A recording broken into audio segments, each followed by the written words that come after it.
MSW Media. News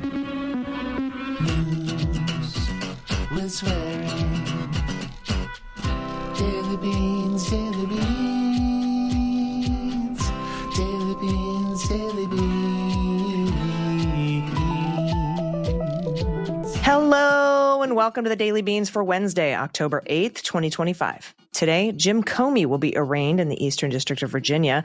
Members of Congress will hold a press conference with Epstein survivors about the discharge petition to release the Epstein Files. Furloughed workers are being told they may not receive back pay. The Supreme Court has shot down a Republican challenge to Washington State's Climate Commitment Act. Governor Pritzker and Governor Newsom are threatening to withdraw from the National Governors Association. CIA Deputy Director Michael Ellis replaces the agency's general counsel with himself. Pam Bondi refuses to answer key questions in a Senate Judiciary hearing. Texas Attorney General Ken Paxton continues his genocidal rhetoric against trans people. ICE bought vehicles with fake cell sites to spy on protesters. Roy Cooper shattered fundraising records in the first quarter for his Senate run. Blue states should come together to declare an emergency. And Jimmy Kimmel is more popular than Donald Trump. I'm Allison Gill. And I'm Dana Goldberg. Hey, Dana, how's it going? Happy Wednesday. Happy Wednesday to you, my friend. We are getting through it. Hump day. Here it is. Yeah. Taint of the week. It's a good show today, I have to say, because I'm really excited. Our friend, Nina Martinez-Rutherford, Woohoo!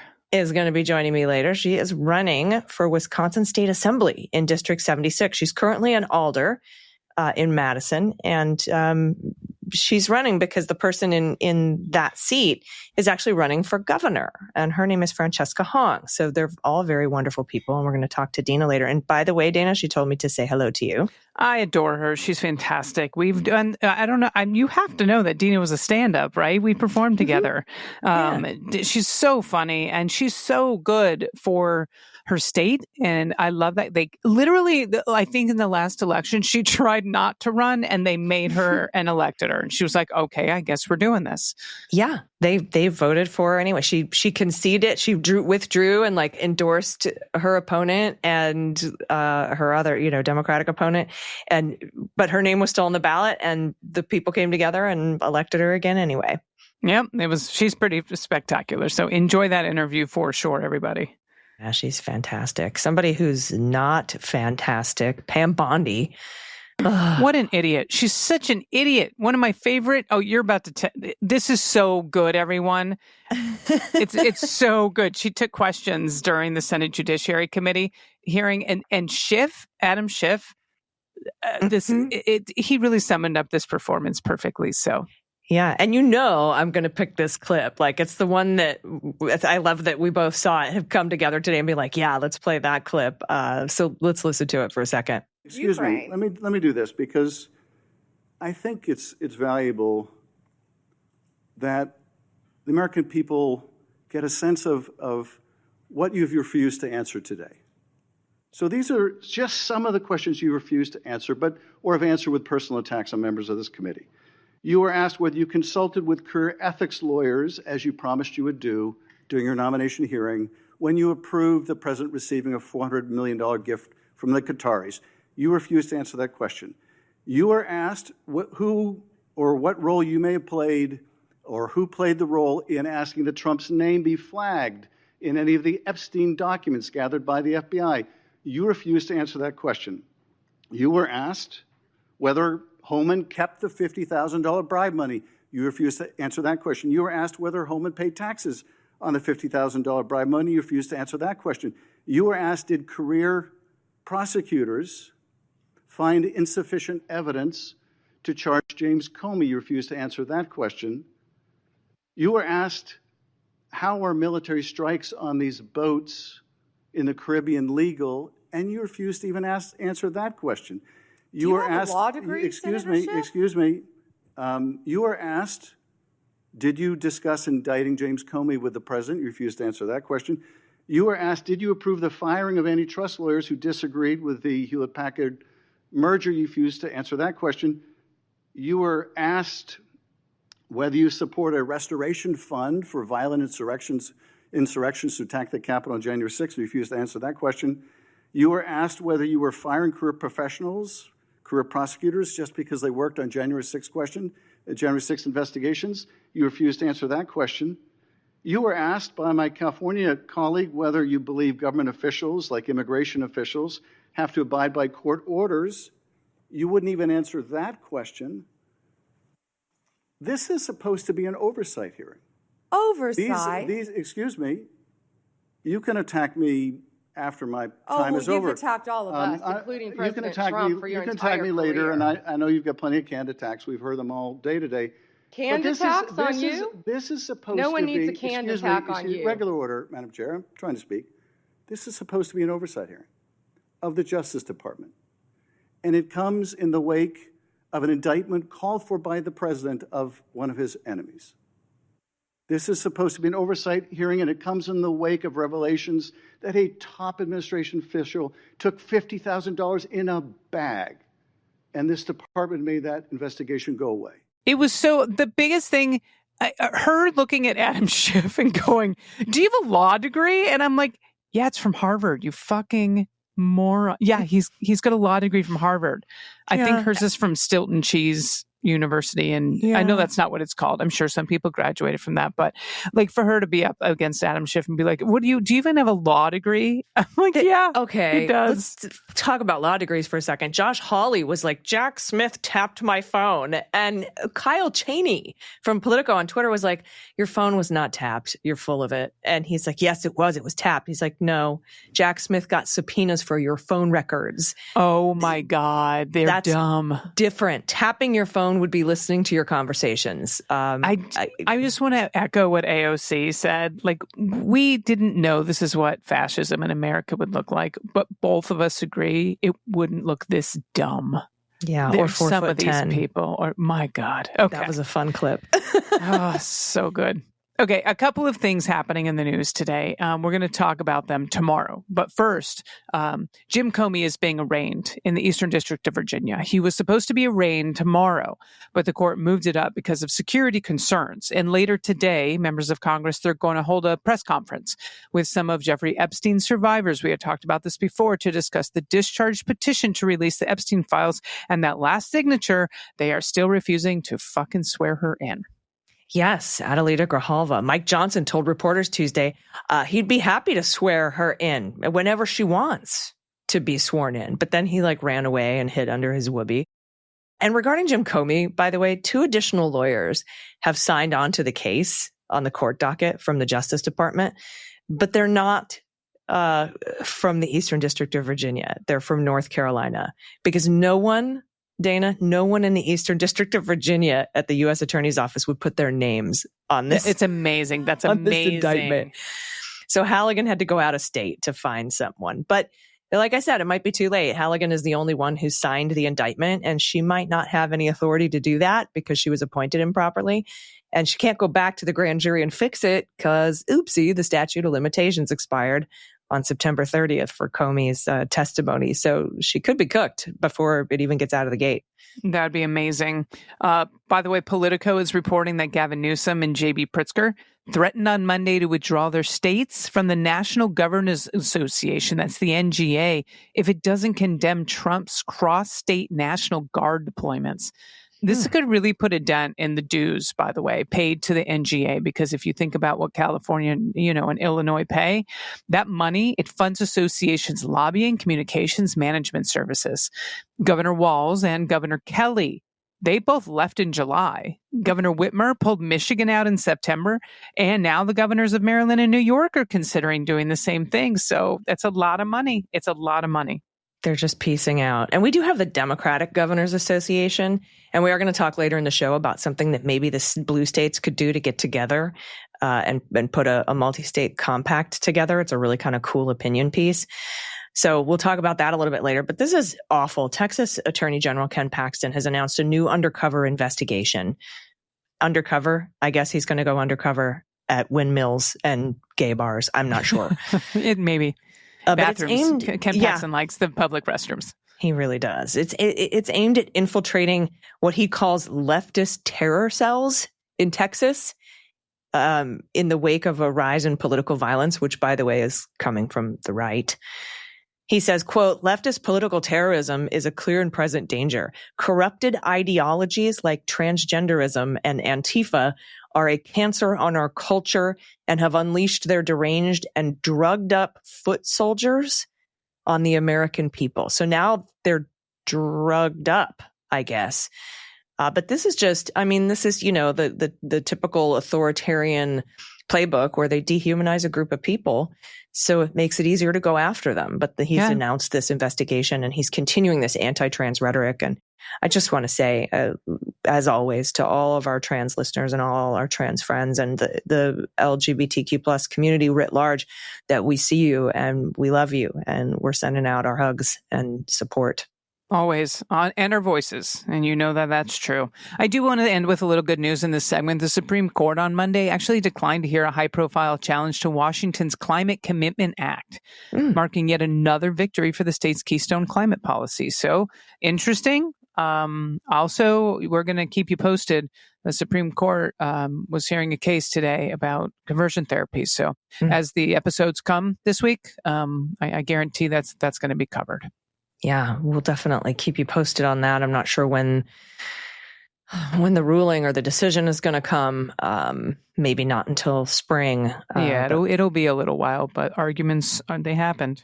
Yeah, but I'm so very happy for Washington State. I know we had Dr. Vengupta here on the Daily Beans to talk about that Climate Commitment Act. It was to reduce pollution because, it causes asthma in kids. And, the doctor was telling us about how important this compact was and how the Republicans, billionaires in coal and oil, wanted to dismantle it so that they wouldn't have to follow, rules that, keep children alive, I guess, and healthy. I guess, yeah. So congratulations to everybody who worked on that case and everybody in Washington State who gets to keep their Climate Commitment Act intact. All right, everybody. We have tons more news to get to, but we have to take a quick break. So everybody stick around. We'll be right back. After these messages, we'll be right back. Hey, everybody. Have you ever tried reading the ingredients on your cat's food? Half of the words sound like a chemistry experiment, and I always end up wondering what I'm actually feeding my babies. That's why I switched to Smalls. Real food made for real cats. Nothing weird, nothing unpronounceable, just delicious quality food. So give your cat an early holiday gift by checking out our sponsor, Smalls. Smalls cat food is protein-packed recipes made from preservative-free ingredients, and it's delivered straight to your door. For a limited time, you can get 60% off your first order plus free shipping when you head to smalls.com/dailybeans. Smalls makes it incredibly easy to start. You just answer a few quick questions about your cat's age, health, and diet, and they send a personalized sampler straight to your door. Every recipe is human grade, gently cooked, and packed with real nutrition. It is fresh food that looks and smells like something you would recognize from your own kitchen. My cats used to nibble their old food and walk away uninterested, but now they clean their bowls every single time. Their fur is softer, their energy is more balanced, and I swear even their moods have improved. The litter box smells better too, which is a small miracle, I have to tell you. But every time I get ready to open their Smalls in the morning, they race to the bowls and do that thing where they turn the corner and slip and woo, woo, woo, woo. Oh my gosh, it's hilarious. They've never acted like this about their food before. I also love Smalls' mission. They care about what's in your cat's body and how it impacts their long-term health. And their food and their treats make my cats happy. And that makes me happy. You can even try it risk-free, but honestly, your cats will not let you send it back. So what are you waiting for? Give your cat the food they deserve. And for a limited time, because you listen to the Daily Beans, you can get 60% off your first order plus free shipping. Just head to smalls.com/dailybeans. One last time, that's 60% off your first order and free shipping when you head to smalls.com/dailybeans. You'll be glad you did. Everybody, welcome back. It's time for the Hot Notes. Hot Notes. All right, first up from the Post. Russ Vought's Office of Management and Budget said in a memo Tuesday that furloughed federal workers are actually not entitled to automatic back pay after the shutdown ends. This is the Trump shutdown. The top lawyer at the White House Office of Management and Budget argued in the draft that the law Congress passed and that Trump signed in 2019 that guaranteed back pay to furloughed workers doesn't actually say what it says. Mark Paoletta, the OMB's general counsel, wrote to White House Budget Director Russ Vought that the Government Employee Fair Treatment Act of 2019 and subsequent legislation merely creates conditions for Congress to authorize those payments. Lawmakers must also specifically set aside additional money to compensate workers returning from furloughs. That's what he says. Now, policymakers, including leading appropriators in Congress and House Speaker Mike Johnson, had generally interpreted the law in a more straightforward fashion, that new legislation to fund agencies would also automatically pay the government's employees their back pay, whether furloughed or working without pay. Quote, I would say it depends on who we're talking about, Trump said. He said, I can tell you this, the Democrats have put a lot of people in great risk and jeopardy, but it really depends on who you're talking about. But for the most part, we're going to take care of our people. There are some people that really don't deserve to be taken care of, and we'll take care of them, but in a different way. And he didn't elaborate on that weird threat. So we're going to keep you posted on this. But again, remember, the Republicans can end this shutdown anytime without a single Democratic vote. And I would love if they did, because the FAA right now is a fucking mess because all of the air traffic controllers at Burbank Airport in California decided yesterday, understandably, they were going to call in sick. They're not getting paid. A lot of them are having to drive Ubers and Lyfts for a little while so they can pay their bills because they don't know if they're going to get back pay from this government. Yeah, and they have to work 60-hour weeks as air traffic controllers, which is a super high-stress job. And while the government was open, the Trump administration was cutting those jobs. I am flying tomorrow morning. Everyone wish all the best, please. Oh, let me know how it goes, because I'll let you know when I land in a couple weeks. So I know. All right, this is from TechCrunch. U.S. Immigration and Customs Enforcement, as we know as ICE, they paid $825,000 earlier this year to a company that manufactures vehicles equipped with various technologies for law enforcement, including fake cell phone towers known as cell site simulators, which can be used to spy on nearby phones. What the fuck? The contract was signed with Tech Ops Specialty Vehicles. This is TOSV. It's a Maryland-based company. TOSV also signed a similar contract with ICE in September of 2024 for about $818,000, showing that the relationship between the agency and the company, it predates the Trump administration. Now, ICE has always been horrible, okay? So that's what this is showing. They've always been bad, regardless, apparently, of who was in office. Now, cell site simulators also go by the name Stingrays, because some of the earlier types of these devices made by defense contractor Harris, now L3 Harris, that's the name of the contractor, by the way, we're not talking about Kamala, those were named, okay? Those were named that way. Since then, Stingrays, they have become a catch-all name for this type of technology, and they're also known as IMSI catchers. Now, IMSI stands for International Mobile Subscriber Identity, and that's a unique number that identifies every cell phone user in the world.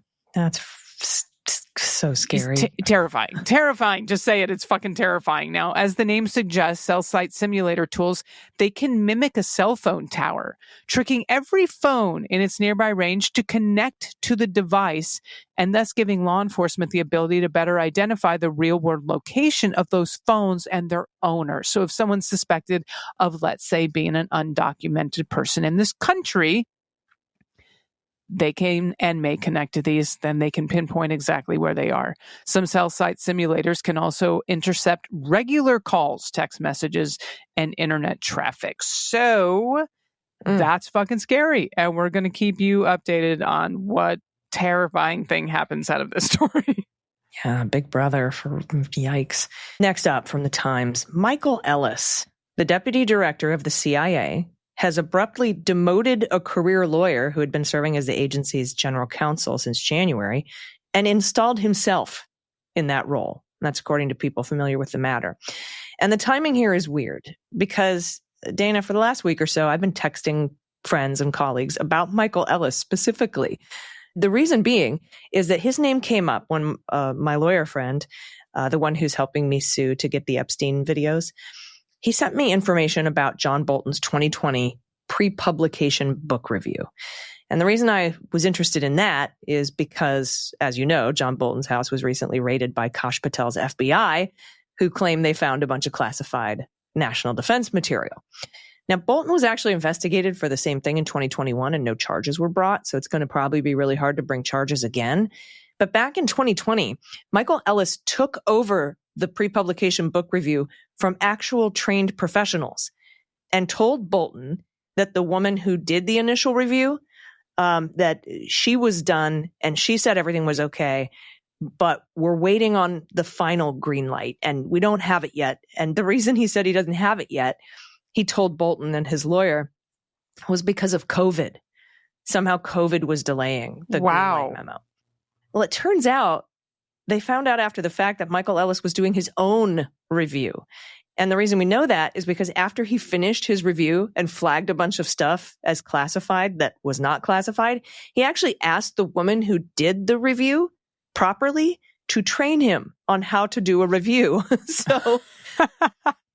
So the delay in approving Bolton's book wasn't about COVID, and the initial review was complete and cleared for publication, but Ellis took it over and stalled it. And then they sued Bolton for publishing before getting the green light, and a judge dismissed the case and said, you're being stupid. So Michael Ellis has long been a Trump ally, right? He was the lawyer, Dana, that stashed the transcript of the perfect phone call with Zelensky in that secret code word classified system called NICE, N-I-C-E. Mm-hmm. So it would hide it from everyone, right? He was also the guy that falsely told Devin Nunes that Obama was wiretapping Trump's campaign. Okay. And in January 2021, days before Trump left office, the outgoing acting defense secretary, Chris Miller, installed Ellis as the general counsel at the National Security Agency over the objections of the actual NSA director, General Paul Nakasone. Now, at that time, Kash Patel was chief of staff to Christopher Miller. I'll be damned. So the NSA's lawyer stays in office, usually when a new president takes over, unlike a political appointee. But the day Biden was sworn in, General Nakasone put Mr. Ellis on leave, in part citing an allegation that he probably mishandled classified information, and he'd only been there for like 4 minutes. So why would Ellis, this dickhead, need to install himself as the CIA general counsel? Well, I'm guessing here, but Trump probably needs the CIA's top lawyer to sign off on something legally dubious. Yeah, that seems right. Okay. And Natasha Bertrand at CNN reported today that the Trump administration has produced a classified legal opinion that justifies lethal strikes against secret and expansive lists of drug cartels and suspected drug traffickers. The opinion from the DOJ, which was produced by the OLC, as we know, lots of OLC memos at the Department of Justice, had not been previously reported. And it argues that the president is allowed to authorize deadly force against a broad range of cartels because they pose an imminent threat to Americans. The DOJ opinion forms a key part of the administration's ramped-up campaign against Latin American drug cartels, which also includes expanded authorities for the CIA to conduct lethal targeting and carry out covert action in the region. Now, a former senior intelligence official told CNN that there is a presidential directive known as a finding for CIA covert action related to counter-narcotics missions that date back to the 80s. That finding, however, is considered open-ended as far as defining actions the CIA can take, noting it had been the subject of significant debate inside the Trump administration since the second term began. So the administration had been working to update that finding at the CIA to provide further clarity on specific actions the agency needs to take in the region to further Trump's counter-cartel campaign. So if you need an updated legal memo from the CIA, you're going to need someone willing to write it. Plus, using CIA covert ops doesn't require approval of Congress. So nobody's really talking about this, but it's scary as fuck to me that we have someone with zero intelligence experience, possibly writing memos, giving a legal green light to Donald Trump to circumvent Congress to go to war. And again, I don't know for sure this is what Ellis is doing, but all signs point to it. Oh, boy. It's amazing how people can connect all these dots. No, don't Happy be Wednesday. Sorry. Yeah, we got to know this stuff. But I love this, actually. This next story is, I like delivering this. It's an interesting opinion piece, but it gives some ideas of how the blue states can fight back. And this is from The Guardian, so maybe this will be some good news into your veins. Trump is all about political theater or circus. And it often seems that even in resisting him, as decent citizens must do, we become part of the circus too. I know that I have felt crazy during these last 9 months, 10 years. But why not put on our own show? That's what this opinion piece is saying. Our own form of political theater that leaves Trump out, or at least has a different focus. And here we go. The Trump presidency is a colossal setback to the Constitution and its norms, but it's also an opportunity to change those norms for the better. Like the founders, we should create a limited, invitation-only body, an embryonic constitutional convention that the anti-Trump blue states exclusively set up for themselves, limit to themselves, and control. The Constitution already provides some authority for doing this. These selected states are meeting to propose an interstate compact by and between themselves in the spirit of not the letter of the compacts that the Constitution's Article 1, Section 10, Clause 3 describes, and for them to submit formally to Congress to adopt as federal law. That's not why they're doing that. Of course, this will never happen in this case, as Congress, in its current broken form, is incapable of anything like a new constitution, embryonic or not.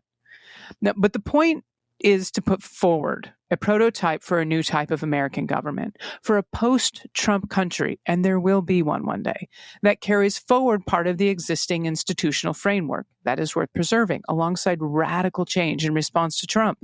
So, for example, let us say that New York, California, Massachusetts, and Illinois, they declare a national emergency. The governors invite a select number of similar-minded anti-Trump states to send delegates selected either by the people or the legislature. The delegates' job would be to draw up an interstate compact, a declaration of rights of citizens and obligations of the participating governments. And then there should follow a specific list of abuses by the Trump administration, acts of cruelty that should be punished and redressed, and abuses by the Supreme Court, such as Citizens United, that should be voided by states adopting this compact. At the outset, the state should also invite D.C. and Puerto Rico to participate as states on the same footing and sign on to this compact. Finally, the compact should include a call to Texas, Florida, Missouri, Mississippi, Ohio, and every other non-signatory state to join as well, even if they were not originally invited. Okay, so this is after that's already been established. Whatever may be said against such a compact, it would push Trump off stage and show a certain norm-breaking nerve. In the early American acts of resistance, only some colonies showed up, and the Constitution took effect despite some states staying out of it altogether. The colonists in the period from 1768 to 1776 and the framers in 1787 acted outside the law, with no clear process as to how the document should be adopted or amended. It is time for we, the people, to declare abuses as serious as those set out by Thomas Jefferson and others in the Declaration of Independence. The idea of a compact may be dismissed as political theater, but acts of political theater can turn into the real thing. That's such a cool op-ed. I mean, that's exactly how our Constitution was formed. Yep.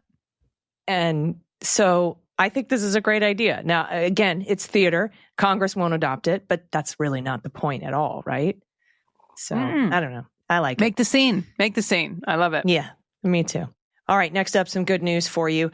A former North Carolina governor, Roy Cooper, raised $14.5 million during the first 65 days of his campaign. Wow. That is a smashing, record-breaking total for a Senate challenger in their first fundraising quarter in one of the most competitive races in 2026. It's more than double what was raised by former Republican National Committee Chair Michael Whatley, who brought in $5.8 million since launching his campaign in July. Womp womp. Whatley, who's been endorsed by Trump, and Cooper are expected to face off next fall. He's running for Senate. He's breaking records. That's almost 3 times what the Republican raised. Yeah. I know this isn't part of the story, but I saw some bullshit from Cuomo that was like, Trump, I'm opposite. I'm totally up. Trump doesn't want me in office. The best thing that could ever happen to him was, Mamdani. And he's now he's trying to say that Trump doesn't want him in office. They couldn't be different. And he did an interview and they were like, how come you guys have the same donors? And he was like, because we're both New Yorkers. Yeah. And she was like, I'm sorry, what? Yeah. I mean, they're going to donate to Trump and they're going to donate to me. And she's like, well, wouldn't they be donating to you because you have similar policy? And he's like, no, it's because we're both New Yorkers. That's how it works. Can't. Okay. Yep. I'm telling you, if he says that Mamdani is, and Trump is on social media going, Mamdani, I'm going to defund New York if you elect him, like the whole thing's a mess. Isn't Mamdani a New Yorker? You know what? Okay. I know. Okay. I'm going to end it with this because we're talking about Trump, just his popularity plummeting, even though he thinks he's more popular than Taylor Swift. Not even is he not as popular as Taylor Swift, according to The Guardian. He's not even as popular as Jimmy Kimmel. Nope. Jimmy Kimmel has actually emerged as more popular than Donald after a spat with the president's administration temporarily left the talk show host off the air in September. And that's according to a recent poll. Well, the survey published by The Economist and YouGov asked 1,656 adults, that's a very specific number, in the U.S. whether they viewed Kimmel and Trump favorably. Kimmel registered a net favorability of +3 after 44% of respondents indicated that they viewed him favorably, 41%. Now, Trump, meanwhile, had a net favorability of -13, with 41% viewing him favorably, 54% unfavorably. That left Trump at a 16-point deficit in terms of popularity to Kimmel, whose suspension and subsequent reinstatement by ABC delighted and then rankled the president. That's quite the word they're using there. I read something that 1.7 million subscribers dropped Hulu after they did that to Jimmy Kimmel. Hulu, yeah. Mm-hmm. I'm curious how many of them went back, but that is a massive number and a lot of money. It is huge. I haven't gone back, so yeah. Anyway. But thank you for that little bit of good news. I love it. All right, everybody. We have some good trouble for you. It's going to be first up in the good news. But after this quick break, we're going to talk to Dina and Nina Martinez-Rutherford, who is running for Wisconsin Assembly. And you do not want to miss this interview. Stick around. We'll be right back. Hey, everybody. Welcome back. It's time to keep it blue. And joining me today for the Keep It Blue segment is somebody we had on before when she was running for Alder in District 15 in Madison, Wisconsin. And now she's running for Wisconsin Assembly District 76 because the Democrat who occupies that seat, Francesca Hong, is running for governor of Wisconsin. So please welcome Dina Nina Martinez-Rutherford. Hi, Dina Nina. How are you? I'm wonderful, Allison. So good to see you. It's wonderful to see your face. Your happy, smiling, beaming, radiant face. And I'm so excited to talk to you because the last time we spoke, you were running and you won. And then you won again, right? Re-election, I think without even really campaigning. Yeah. So isn't that stupid? I loved it. So in January last year, I filed paperwork to run for re-election. And then in January, I realized that I had some medical procedures that would have taken me off the campaign trail for several weeks. And that was not a good way to run a campaign. So I suspended my campaign, endorsed my opponent, and the people of my district voted me in again. And so I accepted it. Yeah, right? Yeah. Hey, yeah. Will of the people. Yeah.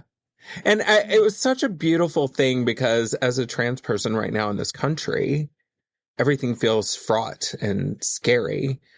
And so to have my district show up, even when I was on the ballot but not officially running and had endorsed my opponent, said to me that this district believes that we belong. Yeah, and that's huge, especially right now, you know, especially right now when transgender people are just the main target. I mean, every time, you know, the president is on camera, he talks about how the woke left wants to, what does he say? Make transgender for everyone or something like. I'm not sure.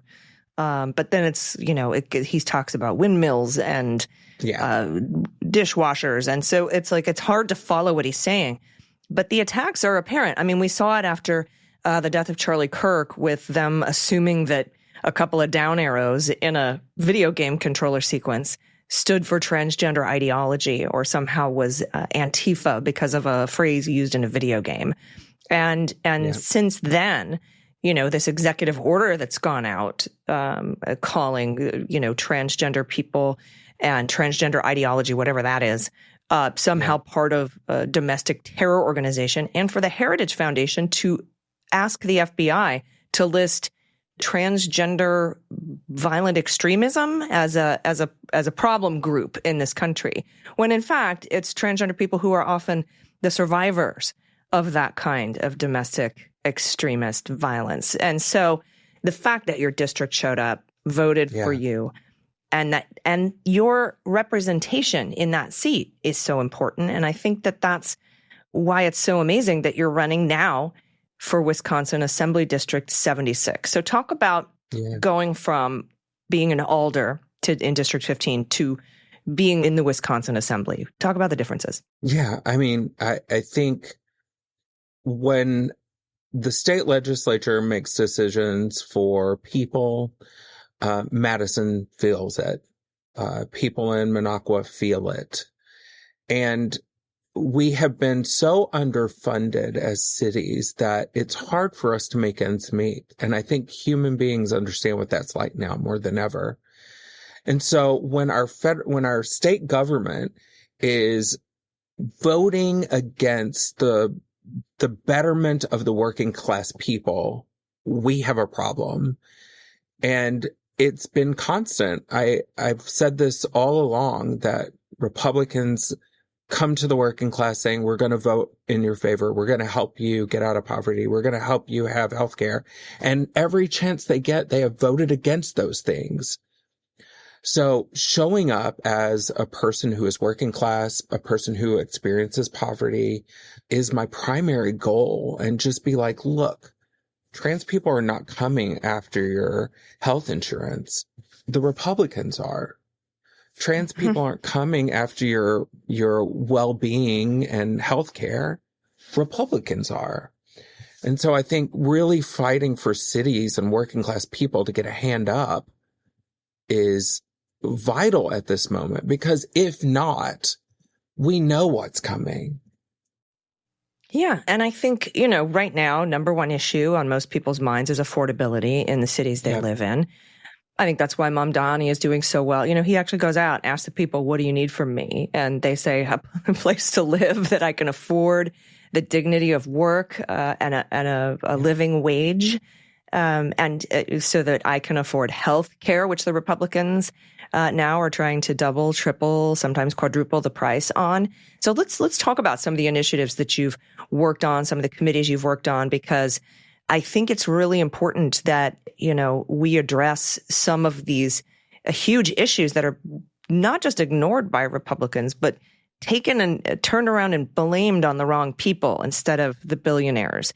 So you worked on city, county homeless issues, that committee.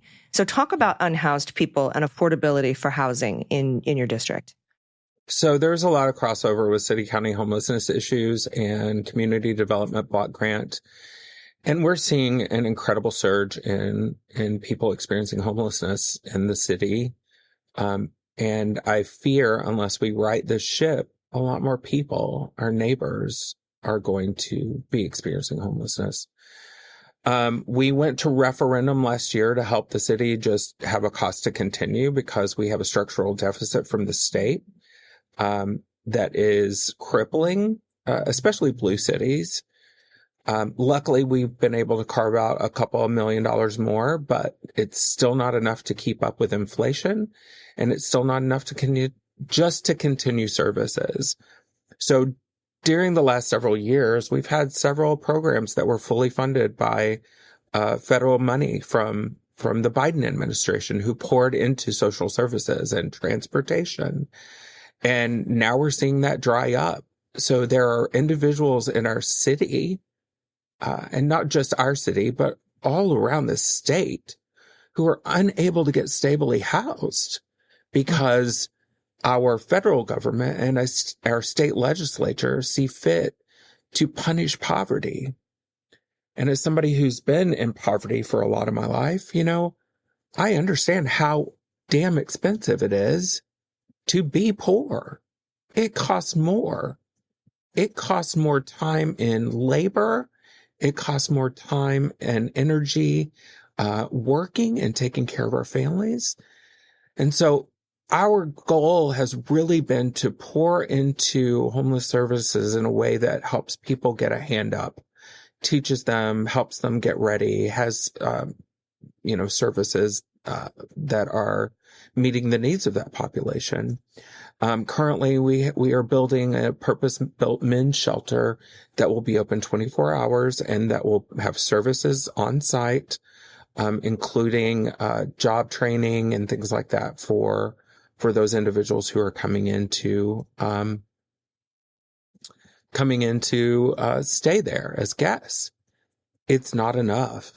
We thought we were going to have enough money from the federal government, from the state government, and we are in a bind, both county and city, to just get that functional to meet those needs. And so other services and population of it is going to be impacted if we can't get a hand on it. So we are looking at ways to really meet the needs of that population by trying to do public-private partnerships, asking big corporations who are centered here, who pour into our economy through their workforce, that they also help us meet the needs of the population who aren't in the workforce and who need housing. Because we know when big companies come into a city, they take up a lot of the housing.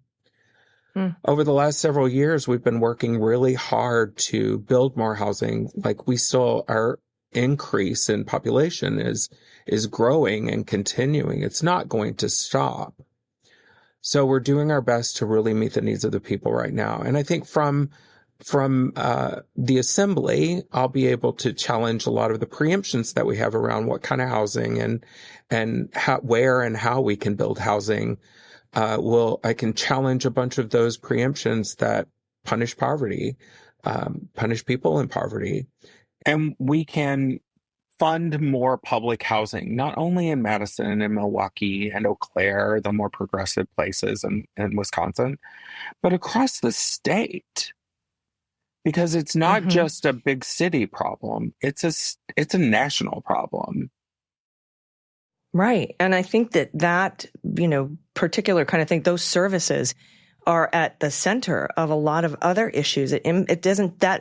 Those services and their impact don't live in a vacuum, right? Because it has tentacles in jobs and the economy and healthcare and education. I mean, it unlocks so many opportunities for so many Wisconsinites. And I wanted to ask you about 76, because I think it's important to talk about the makeup of your district, but also the balance of power in the assembly. What is the current balance of power in the Wisconsin Assembly? Well, the redistricting that just happened last year gives us a chance to really make inroads into getting a majority. And I believe it makes inroads in giving us a majority in both the House and the Senate, or in the Assembly and the Senate, as well as hopefully keeping the governor spot. So my goal is to work my butt off to make sure that we have a blue trifecta in the state. I'm definitely going to be focusing on my district, District 76. It is a very progressive district. I don't think a conservative has held this seat in a very long time. And I think about the simpatico with Francesca Hong, who's running for governor right now, and our messaging. Like, we both come from working class backgrounds. We both come from service, hospitality industry. And we know what it's like when we can't make enough to put meals on our table. And although a lot of the people are fairly resourced on the isthmus, there is still part of the district that struggles with housing, meeting their basic needs. And so it's very broad spectrum, but ideologically, we tend to be a lot more progressive and have a big heart for the people that need it most. So great district. Yeah, and Wisconsinites on the whole have been showing up, right? Yeah. Regardless of district, regardless of party, because people are starting to notice it's not left versus right, it's top versus bottom. And we saw Wisconsinites we saw people power beat money in that Wisconsin Supreme Court, both of them, Wisconsin Supreme Court election, but especially when Elon Musk trots in and has a lottery and tries to drop $25 million, which is couch change to him, but whatever, to try to take that election away. Yeah. And so, I'm not going to light $25 million on fire, but, he, I guess, has the resources to do that. But people see that, Wisconsinites, Americans in general, are not stupid. They see what the billionaire class is doing to the working and middle class and the unhoused and the less fortunate. Yeah. And I think that we're seeing that tide turn, especially in Wisconsin, because I remember for a long time it was like Michigan, Wisconsin. Michigan was like, come on, Wisconsin, join us. And Wisconsin's like, deal. And like everybody got up and motivated themselves and mobilized to make their lives better. And I think we're in the middle of a pretty important and historical transformation in Wisconsin politics. And I'm so very glad you're a part of that. Yeah, I would agree with that. When I moved here 13 years ago from Los Angeles, I was like, oh, I'm going to get murdered or married, And one of the things that I've found so lovely about this state is everywhere I've gone, even the smaller towns, they may not know that I'm trans, but I feel this warmth everywhere I go. And yes, when I disclose who I am, sometimes it gets saucy. When I, in some areas, when I talk about caring for the sick and people in homelessness, I get pushback.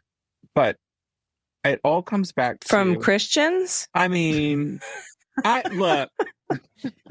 I speak in evangelicalese. I grew up in that background. Yeah, girl, you sound like Jesus.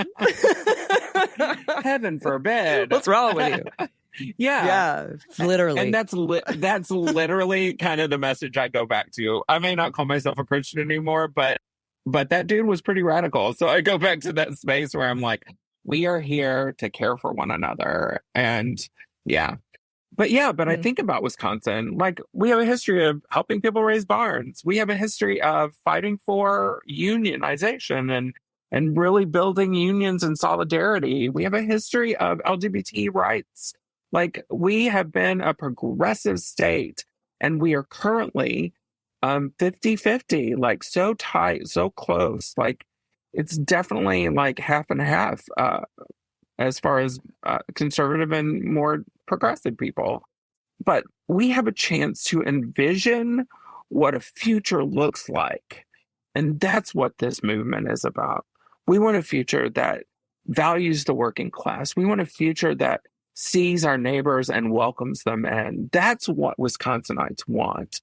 Wisconsinites want people, their neighbors, to be able to pay for their, the needs that they have.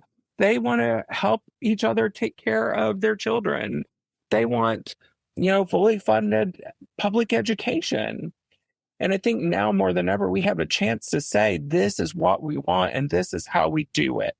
Yeah. And the foundation is just a super strong sense of community. They're not, in the Midwest writ large, but especially in Wisconsin. Yeah. So I'm super glad you're running, and, we support you. And I would also like for you to let listeners know how they can support your campaign for Wisconsin Assembly. Yeah, absolutely. We need volunteers, donors, and dollars, or donations and votes. That's what we need. Those things. So vote DinaNina.com. It's DINANINA.com. And you can contribute there. You can volunteer. No matter where you're from, we can put you to work. Like if you're on the coast, feel free to sign up to volunteer. We can put you on the phones. We can help you, get you to help us with other things.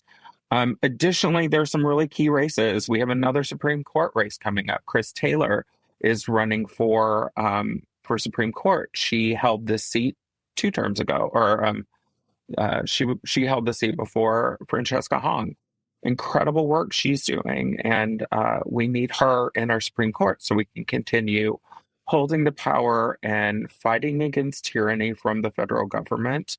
And we need to start looking at how we win the governor seat and win the majority in both houses. We have to start doing that. So go to Dina Nina, votedinanina.com.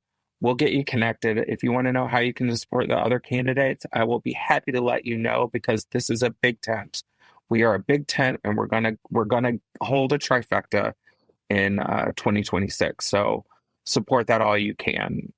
Well, we appreciate your time, and we look forward to probably having you back on as the midterms approach. So thank you so much for joining us. We really appreciate it. Thank you, Allison. Always great to talk to you.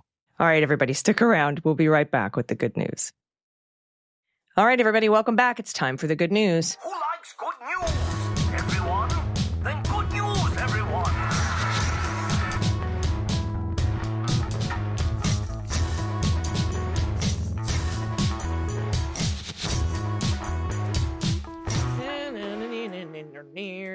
Good news. And if you have any good news, confessions, corrections, you want to give a shout out to a loved one or yourself, or maybe a small business in your area, or a nonprofit that's doing really good work that you want to spotlight, we would love to hear from you about that.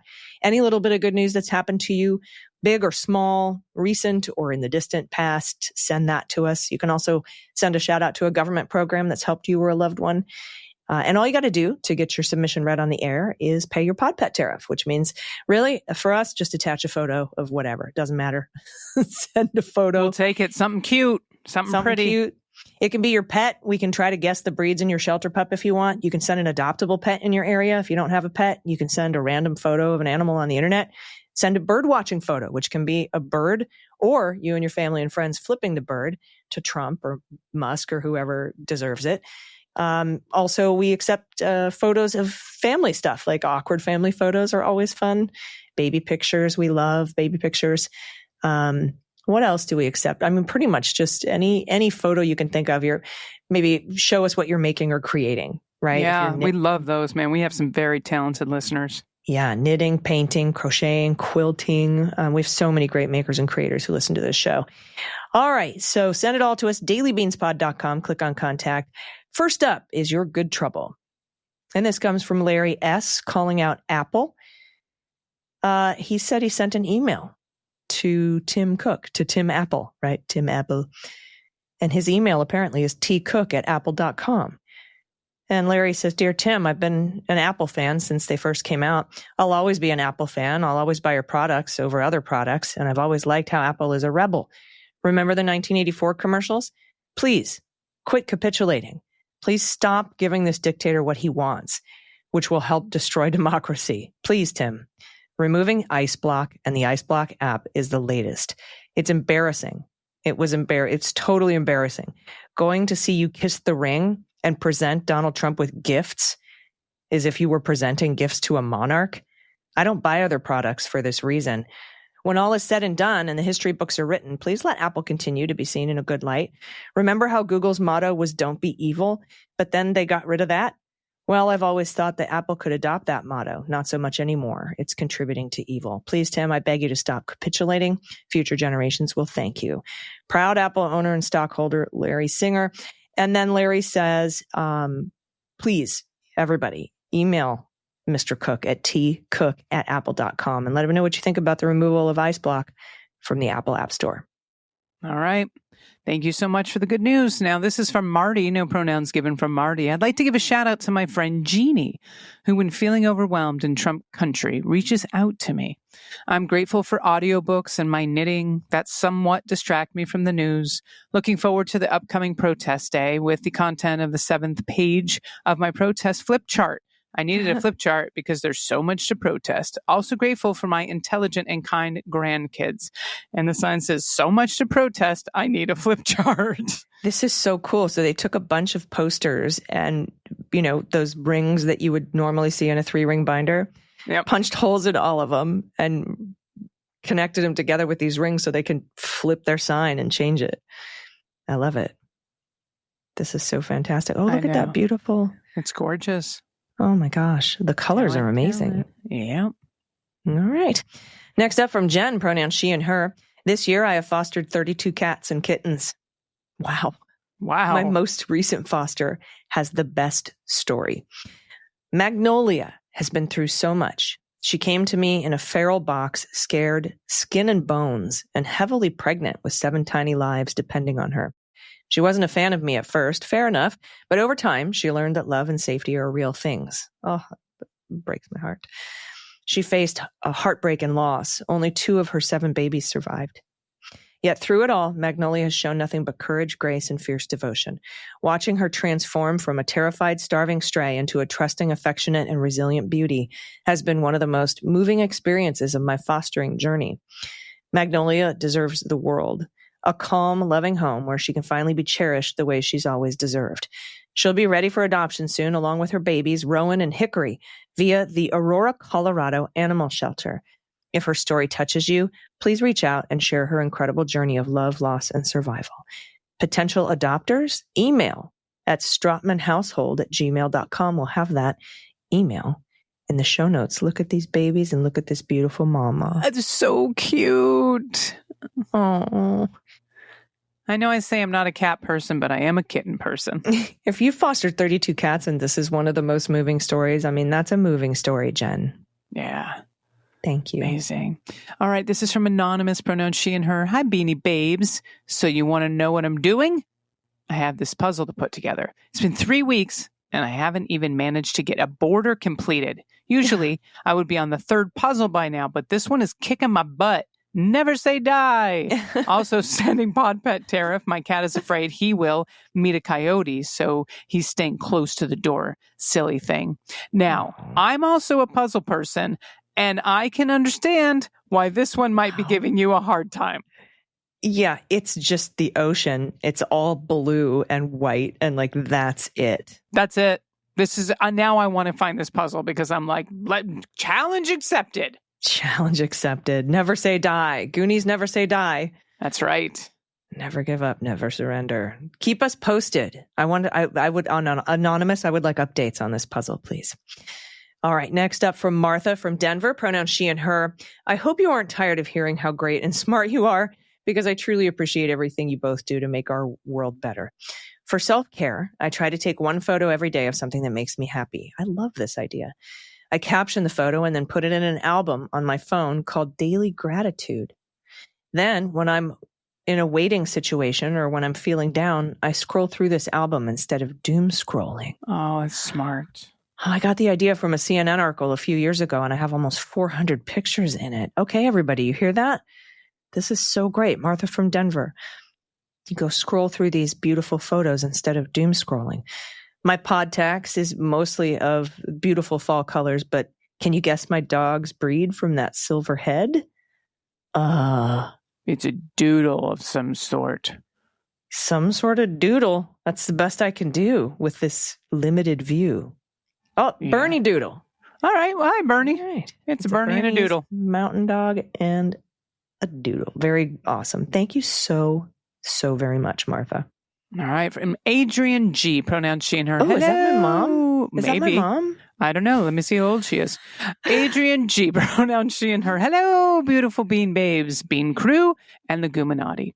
I wanted to give a shout out, plug for a free online October 15th through the 16th that I'm helping organize. This is an event in October. It's a nonprofit called WordPress Accessibility Day. Okay, cool. We're going to have a link in the show notes because it's a little complicated. It's not going to make sense. I'll drop in the website blurb because they had an actual content creators as opposed to me and graphic web designers. So here you go. WordPress Accessibility Day is a 24-hour global event dedicated to promoting and learning website accessibility best practices. WordPress Accessibility Day is a nonprofit event, volunteer organized by members of the core WordPress accessibility team and other community members.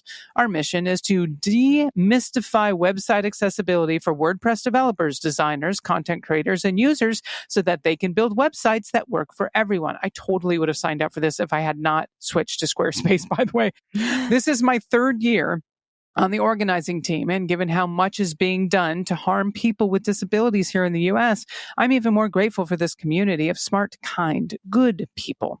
For Pod Pet Tax, I sent in photos of my goofball tortie cat, Abby, a couple of months ago. So today I'm sending in our friends 2 dogs. Feel free to guess their breeds because we don't know, and you'll be 100% right. They came over 2 days last week while their house was undergoing major repairs from a slab leak, which we refer to them as our part-time dogs, as they come over at any time their people are busy or out of town. Thought we'd have them permanently when life shut down in March of 2020 and our friends were stuck in Hawaii for a couple of weeks before flights resumed. The cat is Twigs, a 1-year-old spayed cutie who's available for adoption at the Orange County Animal Shelter in Tustin, California. She and 5 other black and white spotted cats were taken on July 7th. Yes, I totally filtered the results so I could post Kitty, who's been there the longest. And there's going to be a link to that in our show notes for this kitty that's been here the longest if someone wants to adopt. Last picture is my sign from a protest outside California 40, Representative Young Kim's office. She's on the Human Trafficking Subcommittee, yet refuses to sign the discharge petition. Oh my God. That shit bloat, that makes me so angry, AG. Yep, the new map will get a little harder in our district if the new proposition passes, but I'll just fight that much harder to flip this district. Thanks to the Daily Beans, Cleanup, Jack, Unjustified, I am finally brave enough to write and call my reps and senators. Not the young Kim appreciates it, but I appreciate all you do to keep us informed, educated, and sane-ish during all this fuckery. As my husband says, we have to take turns holding the umbrella in the shitstorm. I love it. Look at this sign. Rep Young Kim protects pedophiles. Love it. Look at these dogs. Very cute. I would say they're both Chihuahuas. And one of them is a mix on the left, but the one on the right looks like I don't know. That's a part sausage. Thank you. Yeah. I was like, is it a brat Chihuahua? It's a Chihuahua worst. Look at the little leggies. It's so cute. Adorable. Oh, thank you so much. Is that a Society 6 pillow? It's beautiful. I love it. All right. Anyway, thank you. Thank you so much, Adrian G. You have a great name. I will let my mom know. Next up from Anonymous, good beans. I live in Southeast Portland and the fucking ICE Stopo at the waterfront facility are beyond abusive. There are brave, true-hearted motherfuckers protesting 24/7. These completely awesome people are the ones documenting ICE's land use permit violations. They pay a high personal price. The cruelty, chemically based, and physical abuse by federal agents, it's scary and fucked up what these warriors battling for us all are going through. Don't know the names, but fuck yeah to Portland's warriors. Have a pic of me flipping the bird to Bone Spur Bitch. That's a great photo. That is Cankles and Bone Spur Bitch. Yeah, Cankles was rankled this week. So good. Thank you all so much for your incredible good news. If you have any good news and if you have any good trouble recommendations you'd like to send our way, you can do it by going to dailybeanspod.com and clicking on contact. That is our show. Thanks to Dina Nina. She's just so great. I love her. She's amazing. It was wonderful to see her beautiful face. Do you have any final thoughts before we get out of here on this Taint of the Week day? I do not. All right. Me neither. I can't think of anything except maybe we should explain Taint of the Week to new listeners. Nah, you know what? No. Another day. Google it. Don't click on any pictures or videos, but Google it. Taint. Don't know. No. Hey, do me a favor. Yeah. Oh, no, I forgot we hadn't signed off yet. Give me an edit, because I was going to ask you a question that had nothing to do with the podcast. I don't know if I want to edit that out. You can leave it in. So what happens is we do our sign off and then AG and I talk shit afterwards, not about you guys, but about everyone else. And then I forgot we hadn't done the sign off and I was about to ask her to do something for me that no one else needed to hear. So why don't we go ahead and sign off so I can ask you that question? The answer is probably yes. But the answer is definitely going to be yes, by the way. Well, so, you should just tell me what you're going to do instead of ask. Because, that's how things work in this world. That's right. Anyway, you guys are amazing and we'll see you tomorrow. We'll both be back in your ears along with, who am I? Oh, you know what I'm interviewing tomorrow is Representative Dan Goldman. Nice. So you'll be able to hear from the congressman from New York tomorrow. So until then, everybody, please take care of yourselves, take care of each other. I'm excited to see what you're going to ask. Oh, this is going to be very anticlimactic. Take care of the planet. Take care of your mental health. Take care of each mental other. Health. Your mental health and your family. Thank you for the assist. I've never interrupted my sign off before. That was awesome. And everybody, will see you tomorrow. I've been AG. I've been DG. And them's the beans. The Daily Beans is written and executive produced by Allison Gill with additional research and reporting by Dana Goldberg. Sound design and editing is by Desiree McFarlane, with art and web design by Joelle Reeder with Moxie Design Studios. Music for The Daily Beans is written and performed by They Might Be Giants, and the show is a proud member of the MSW Media Network, a collection of creator-owned podcasts dedicated to news, politics, and justice. For more information, please visit mswmedia.com. MSW Media.